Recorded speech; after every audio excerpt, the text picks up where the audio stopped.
What's cooking? Is someone mixing something? I heard there's some sort of special mix out there in the cosmos, which separates molecules and they made their way onto the blockchain.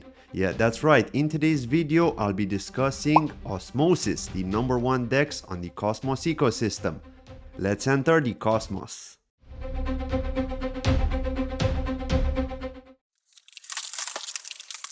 Osmosis Dex is a layer 1 blockchain on top of the interoperable Cosmos ecosystem.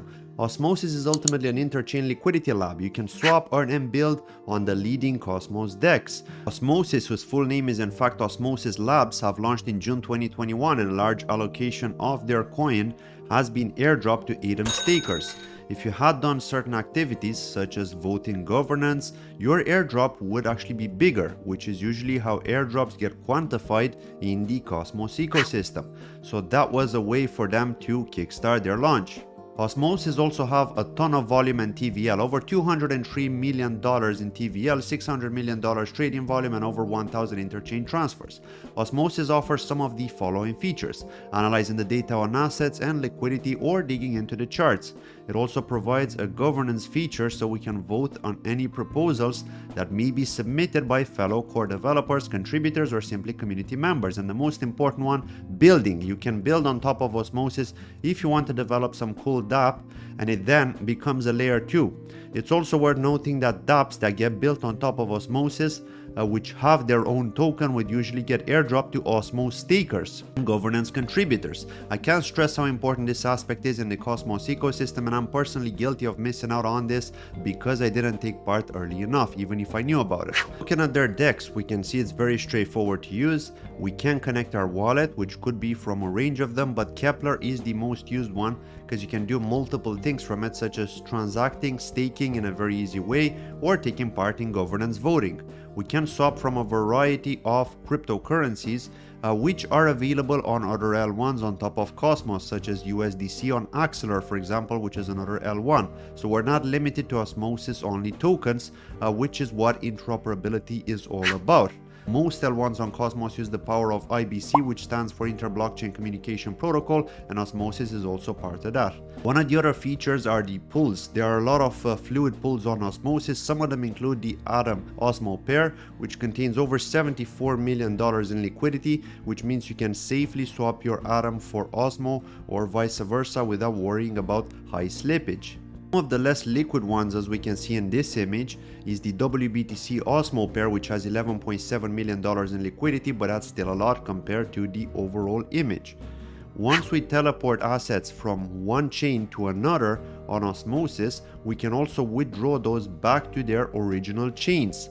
For example, Atom. If you wish to send it back to the Cosmos Hub blockchain so that you can stake it or simply take part in governance, you can do so.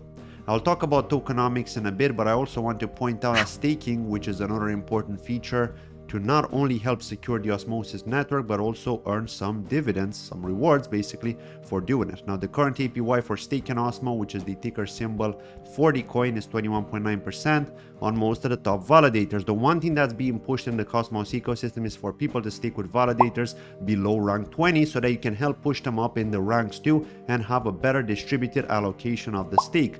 Thus, to incentivize this behavior, you get better airdrops when a snapshot of your staked Osmo balance is taken, so that's something you should consider. Another feature which is crucial to every ecosystem is governance, and Osmosis is no different.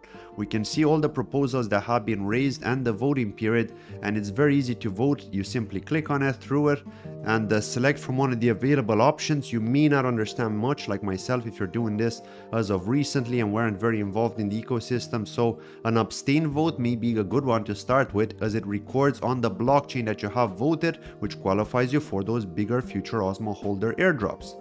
Looking at the Osmosis ecosystem, it has grown quite a lot since it's launched in the summer of 2021, and these are just some of the projects that have built on top, ones such as Mars, which is a lending and borrowing DeFi platform, ICNS, which is an interchain name service, so you can simplify your public address with an alias like we've seen on other popular blockchains such as Ethereum, and many more. These are just some of the projects, but if you go to the Osmosis website, you can see them all. Talking about the tokenomics, Osmosis uses the ticker symbol OSMO, as we can see here on CoinMarketCap, and currently has about 492 million OSMO in circulation out of 1 billion, which will be its max cap with a market cap of just over $517 million at the time of doing this video. Not financial advice, but aside from its Osmosis Dex, Osmo is also available from a variety of centralized exchanges such as Binance, KuCoin, and Gate. When Osmosis initially released, there were 100 million at Genesis, split evenly between fair drop recipients and a strategic reserve. Osmosis also goes through what is known as a thirdening event once a year, which means the number of coins released get reduced by a third. For example, in the first year of release, Osmo released 300 million coins. But after the thirdening event, 133 million were released, and so another one of those events will happen likely in June of 2023. Through this event, staking rewards are also affected, so just keep that in mind. A thread was also posted on Reddit to help people who want to understand the thirdening process and what to expect from it. Here we can see how many Osmo will be released into the market with each passing year, and that by year 9 from release we'll see 860 million Osmo in circulation. Now that is a very long time in crypto, so many things can happen, but it's nice to get an idea how long it realistically takes before so much Osmo will be in circulation. The team also included a pie chart in the tokenomics so you can get a general idea of what is allocated to who.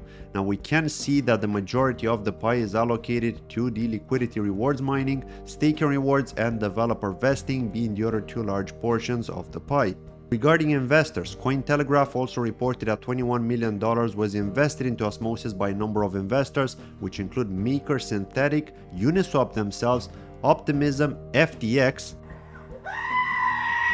Coinbase, and BlockFi, so they were well funded.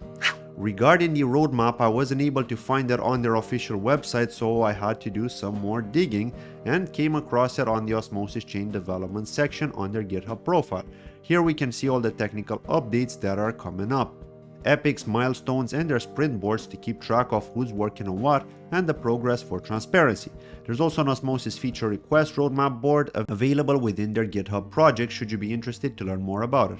Looking for the team was not really a challenge with some basic googling skills, but it would have been nice to find them on the official Osmosis website. We can see on LinkedIn that 24 people work for Osmosis Labs and that they're based in Singapore. Now unfortunately I'm not able to see the details of some of the team members, likely because I'm not in the group and they are hidden from the public. But I have come across the Osmosis co-founder Sunny Agarwal, who's from California. GitHub looks pretty healthy too when it comes to Osmosis Labs. You can see that there are 110 registered contributors and the majority of the work is done using the Go programming language for short, or Golang, created by Google themselves. There's also a lot of activity going on, and just from the top of the list we can see the 3 approved commits to code in the last week. If you're looking to stay up to date with Osmosis Labs on social media, you can do so by following them at Osmosis Zone on Twitter. The links to both their website and Twitter can be found in both the description of this video and in the pinned comment. That's been it from today's video about Osmosis. I hope you found this informative. Please don't forget to hit the like and comment below to help with the algorithm and help support this channel. Follow me on social media if you haven't already done so. I appreciate it and thank you for watching. Till next time.